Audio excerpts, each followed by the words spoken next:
Hi, I'm Raphael, a traveling software developer.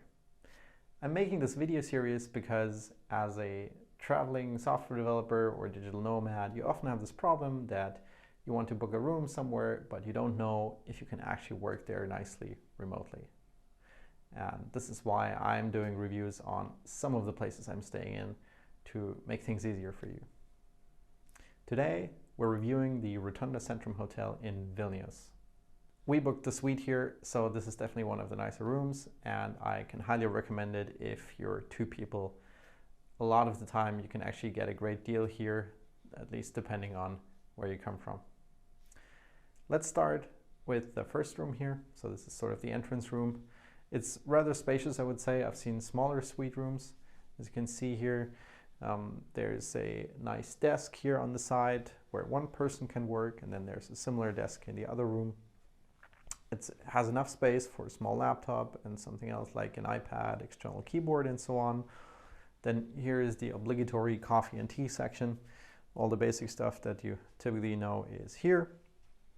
There's also a screen, which unfortunately you cannot plug into with HDMI because the socket is not reachable, but you can probably watch local television. Also, there's a sofa bed here where you can, just relax or maybe even host a third person every now and then. And then let's talk about the main room, which is the bedroom, and of course the most important feature of any hotel. I have to say I really like this bed. The mattress is quite nice, and also I like the pillows. I find that in many hotels the pillows are at least not my taste. In this bed I could really sleep quite well, and it's also quite wide. So some hotels they only have the 160 meters wide bed. This is a bit wider. That's very nice for two people.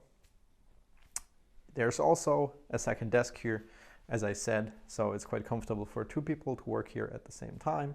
You don't necessarily need a co-working space, even though there are quite a few here in Vilnius and actually around the corner here.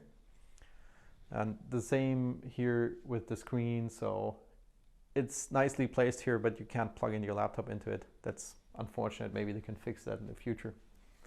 Let's take a brief look outside the window. As you can see, it's not a world-class view, but Vilnius generally is a nice city, and we didn't have any issues with noises at night or even throughout the day, even though we're relatively close to a large street here. Then let's briefly talk about the closet. You have a really nice big closet where you can put your stuff into if you want. And of course the obligatory iron and all these things. And then finally comes the bathroom. It's also relatively nice and spacious, as you would expect from a suite. You have both a shower and a bathtub and all the basic amenities. And then there's always the question about the Wi-Fi. I did measure the Wi-Fi throughout the room.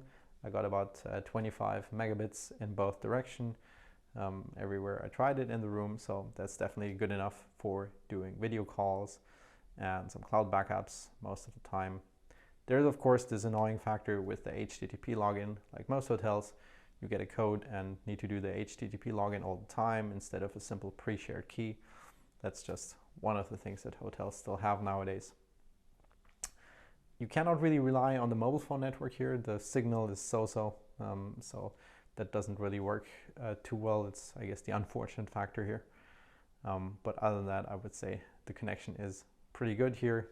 I've seen a lot worse, so I can definitely recommend that part. That's it from my side.